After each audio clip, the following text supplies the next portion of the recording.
It's a continuation of the Native American stereotyping non-natives. As I mentioned, we will have bigger, better, and more on this segment.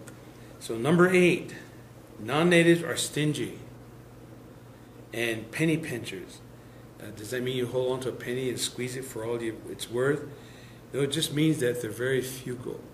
But so many times, because of the non-caring or the non-sharing, the non-generosity that natives perceive in non-natives, they feel like all non-natives are stingy and penny pinchers. If we have a program where we help with food at a food bank, but if you don't meet the people's needs immediately, they will call you stingy or a penny pincher, or they want gas for this, gas for that. This is both native and non-native people, human beings in general. Immediately you're accused of being stingy and a penny pincher. Non-natives, they feel like are untrusting and suspicious. And I guess I speak with bias because I really feel like a lot of non-native people are very untrusting of me as a native and very suspicious that I'm not doing everything the way they would do it, or almost like they could do better if they were in charge. And so what I always tell people is, well, who put you in charge? Creator, or put you in, or me? And hopefully they get the hint that we can trust each other, and we can really not be suspicious of each other also. Non-natives feel like a lot of the native people feel like a lot of the non-natives have no modesty.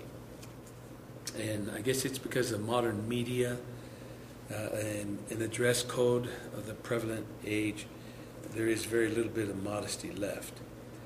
Non-natives force the religion on natives. I don't believe that they force. I believe that they're assertive, not aggressive, but I believe that they're real assertive in what Creator has done for them, and they wish to express that to a lot of native and non-native people. And people take that wrong, and they say, you're just trying to force your belief system on me, which is utterly false. Non-natives are naive about natives. Let me tell you something. A lot of natives are naive about natives. And so non-natives might be naive, but I find that there's a whole group of people out there that want to know. And that's why we're making this tape for you, so that you will know. Non-natives have high expectations for an Indian people to assimilate very quickly. Get it done. I was just talking with one of my former supervisors, and he was telling me that this thing about assimilating rapidly, they have a program now in the military right there in Iraq and Afghanistan where the counselors are there, and when a soldier comes off the battlefield with PTSD, post-traumatic stress disorder, they have 48 hours to turn them around, work through the issues, and put them back on the battlefield. 48 hours. Rapid assimilation. And it almost seems like this is the way the native people perceive the non-natives, that they don't have common sense. They're always asking ridiculous questions about Indian people. And that's not true. There's a lot of people that lack common sense, natives and non-natives. But remember, we said this was just some of the stereotypes, common stereotypes, that some native people have about non-natives.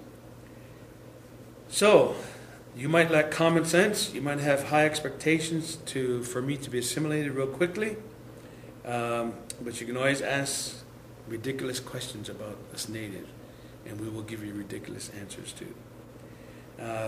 Non-natives, native people feel like non-natives think that Indian people or native people get money from the government, and they have all kinds of special benefits for being native. Utterly untrue. Falsehood to the max. The only time you get a check from the government is if you've worked and you're on unemployment, then everybody, native and non-native, get that alike. The other time is if you're a landowner on a reservation and the tribe is leasing your land, once a year you will get a check. In fact, I get a check from the government, $3.96 a year. So that's how much land I have, probably around my tennis shoes.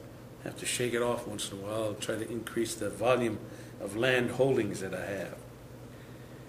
So the Indian people think that the non-native people think that the native people think that we get free government money and that we have all kinds of special benefits. The only kind of special benefits that we've ever had is to get educational assistance like everyone else. You have to apply for the grants and loans, student grants and student loans. As far as a medical field, you have the Indian Public Health Service. The United States Department of Health and Human Services has public health hospitals and public health services, and under that we have Indian Health Service that have clinics and hospitals, and they provide medical services, just what's available in that clinic. So remember that.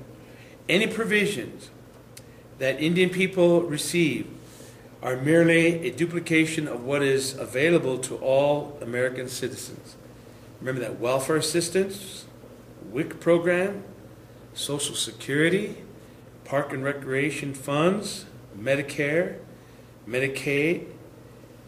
Any small variation in this could be regarded as mortgage installments for the land that was taken from the Native Americans. So let's keep this in mind. And we're going to look at now this next segment. I hope that this has given you a little bit of foretaste or a little bit of understanding in working with Native people, because we're going to go into the belief system and then the healing process and the wellness process of Native Americans.